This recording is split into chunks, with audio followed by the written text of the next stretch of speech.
Welcome to this video. Thank you so much for tuning in and sharing this now moment with myself and with one another. If you haven't seen these videos before, welcome. Welcome back if you have. My intention is benevolence for all, unity and oneness. All right, guys. God, I've been seeing a lot of references to rhinoceros, the chubby unicorn. Seeing a lot of references to ruby and sapphire, red and blue. Dreamed a lot about red and blue last night. Of course, red and blue are purple. So I'm going to go into a little energy update. I'm going to go into a little, just talk about the elephant in the room right off the bat. So elephant in the room, heat. Build up the heat. The message I had been getting and I didn't quite understand what was going on until now. A lot of times we have dreams that are telling us about the future. Oftentimes I write in flow and it's talking about future events and I don't recognize it until those future events happen, and then I go, oh, okay, that's why I was dreaming about this or thinking about that. Bottom line is, heat it up, light it up. We are lighting it up. The more heat we build, the more resistance we build, the more stamina, the more staminization is the word that was coming through to me. And this is all about fire. So, what do we need to do to raise heat? This is our, we are the antivirus, you guys. We are the antivirus. We are the immunity. We are the immunity community of light workers and grid workers and star seeds. So, I'm going to get to the question that I've been asked a lot lately from other light workers. Well, how do I hold this space if I'm having trouble staying in 5D, staying in this vibration? So what I want to share is, so let me back up. Build the heat. Ginger, turmeric, hot tea, chamomile tea, any type of food that reduces inflammation caused from things that are not alkaline. And Google it. Google anti-inflammatories. Whatever you can do to keep the sinuses clear. Diffusers with essential oils, cinnamon, right? Spices, cinnamon sticks. Boil some cinnamon sticks and just take in the fumes. Eucalyptus oil, right? All of us have essential oils most of us that are starseeds have essential oils laying around the house. I have a ton. So pull those out, sit in front of it a few times a day and get those sinuses kind of cleared and open, get the throat open.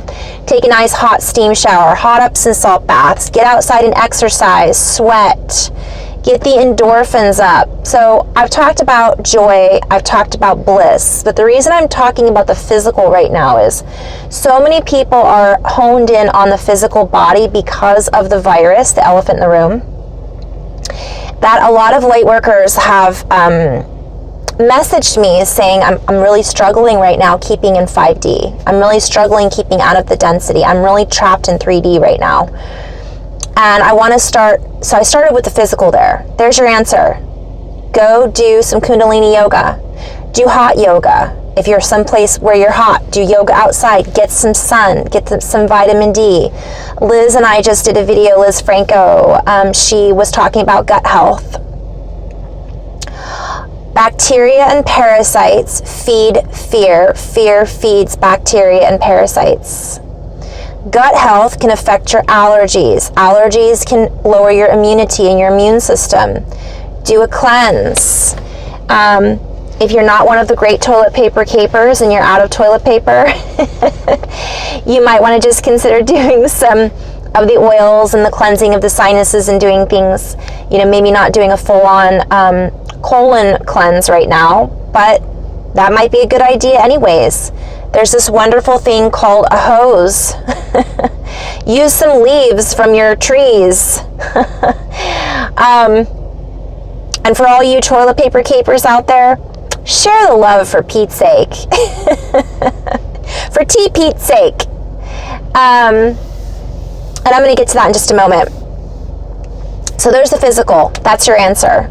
The virus is not able to hold in heat. I've had some other light workers that have verified that for me or validated my own intuition about this. Dance, sweat, turn up the heat, sweat it out. right? These are all ways that we can build our body, doing things that are important for us to cleanse and clear. It's that simple. So, now that we've solved that, let's talk a little bit about the fear factor, right? You guys, it's okay. We're walking between worlds. We're not always going to be in one world. We are multidimensional beings. We are going to be walking between the dimensions. Sometimes we might get sucked into the third dimensional realm. It's the recognition of it that creates the awakening, that creates the aha. It's when we don't recognize it that's the problem. So the more we can recognize that, I'm really feeling anxiousness right now. I'm going to go for a run. Boom. That little shift, it's moment to moment to moment clarity that causes I'm hearing that is the claritin. It is the immunity to the allergy. It is us recognizing that we gave our power away to something in that moment. It's taking back our sovereignty and not getting sucked into the pull of the false reality system that is in the process of literally falling apart. And I want to talk briefly about that. So it's recognition and coming into non-judgment. All of us are human. We have human emotions. Our emotions, mutations. Oh my goodness, I could go into such flow right now. Our emotions, things are mutating, things are shifting. They give us immunization, emotion, the motion of the ocean, clarity. So I'll have to write up on that a little bit. But they are our thermometer, our gauge to show us where we're at. And it's okay for us to be fearful. Most of us are fearful for other people, not even ourselves. We're fearful for our family, our friends, our loved ones. We are the stabilizers. We are the antivirus. So the more we take care of ourselves, not from a selfish standpoint, do what feels good to bring us into bliss. If we don't feel good, we know that we need to take action and be compassionate for ourselves and not judge how we're feeling in that moment. I feel anger sometimes.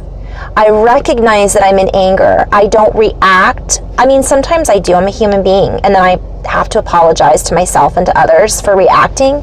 But it's a lot less than I used to, right? It's very seldom that I act out of anger and frustration, but it does happen.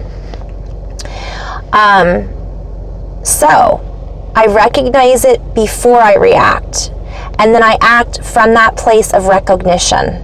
I go into breathing for 5 counts in, 5 counts out. So now I'm going into some basic 3D representations of ways that we can shift the energy. Affirmations, mantras, chanting, singing, alming, dancing, movement, exercise, flow, giving back to the community, knocking on your neighbor's door and seeing if your 90-year-old neighbor needs toilet paper, knocking on your door and seeing if your 90-year-old neighbor has enough cat food to feed their cat. Make sure they're not living off of cat food. That was a disturbing thing I just heard the other day, that a lot of elderly can't get to the grocery store to feed themselves, so they eat cat food. You guys, how many of us have neighbors that maybe we don't even realize we have that are handicapped, unable to get to the grocery store? Go walk around. We are here to assist one another in stabilizing this energy. Maybe somebody needs a babysitter. Maybe somebody hasn't been able to go to the grocery store because they have a new baby, and who knows? Figure it out. Look around, look outside of our current tractor beam on the television. Stop watching the news.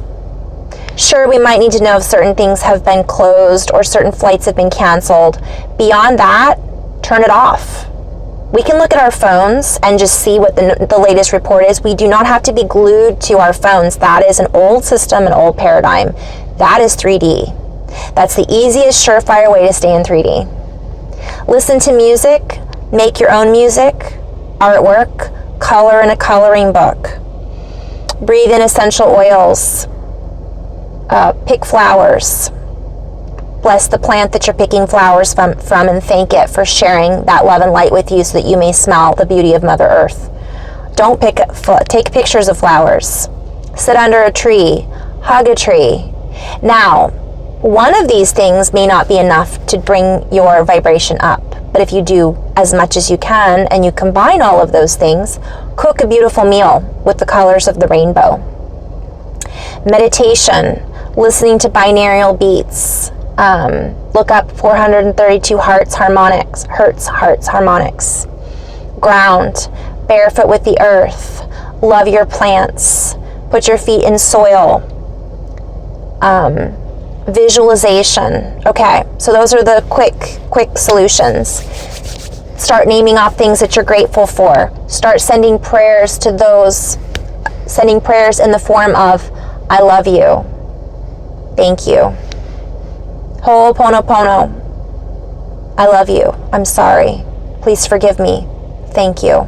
Especially if you're feeling in a place of fear, doubt, anger, judgment, frustration, helplessness. I love you.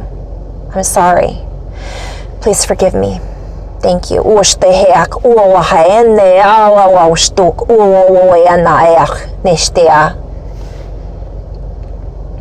Light language. Toning, singing, 80s music. All right, so I only have a few more minutes, so I just want to just keep going with that. So those are some easy ways. Cutting cords. So I want to talk about the multidimensionality. Somebody mentioned to me, I'm stuck in 4D. You recognize it. Congratulations. You recognize that there are multiple dimensions. You recognize that you're having a moment of clarity. Great. Take compassionate action. Forgive yourself, for there is no judgment where you are. You are where you need to be. And find a way to shift your frequency and vibration and come back into bliss. You may not be able to get to bliss, but you may be able to get out of the lack of control by controlling your environment, by going and giving someone compassion, giving someone a grocery run, giving someone food off of your shelf, cooking someone a beautiful meal. Clean your house. Get rid of things you don't need. Go and donate. Volunteer at a homeless shelter. You guys, we don't stop doing all of this. All right. So you may not be able to get to bliss, but you might be able to shift from one layer up to the next layer, up to the next layer. Moment to moment to moment to moment. That is the control we have. And that is what's going to help us stay in that space of high vibration, or at least get there, or at least get out of the 3D. So most people watching this video are not in 3D, they're just feeling stuck in 4D, or we're in 5D. So the other question I wanted to address, multidimensionality, we're walking between worlds. I see the 3D, I see the 4D, I see the 5D. I recognize when I'm in one and not the other. And in that moment, I say to myself, I now clear. So if you're in 4D, one of the best ways to get out of it is clear cords. Once you're in the 5D, whatever you want to call it, higher dimension, higher density, I'm not going to worry about all of the differences of what they are right now. If we're feeling stuck, mantras, I now clear, remove, disentangle all cords, all connections, all frequencies, all entanglements that are not in alignment with my highest levels of love light, that are not in alignment with sovereignty. I now clear, all remove, all cords, all entanglements that are not law of one frequency, that are not benevolent for all now. And so it is. Over and over and over again. That's a really good way when we're in 4D to help clear those cords. Once you feel love and bliss, they're automatically removed. They have no power over us. It's only when we're lower frequency that we're giving them power, giving our sovereignty. I am God, I am sovereign, I am free. I am sovereign being, and I choose in this now moment to act from my sovereignty of the highest levels of love, light, benevolence for all, in love and appreciation and gratitude. And so it is. So you guys, I'm just going to share that. I'm going to talk a lot about multidimensionality and other things in the next video and how to tell where we're at and all that. But I hope that helps. Namaste, guys. Have fun dancing, heating up that rhythm, move that body. Throw on a little goofy music. Namaste.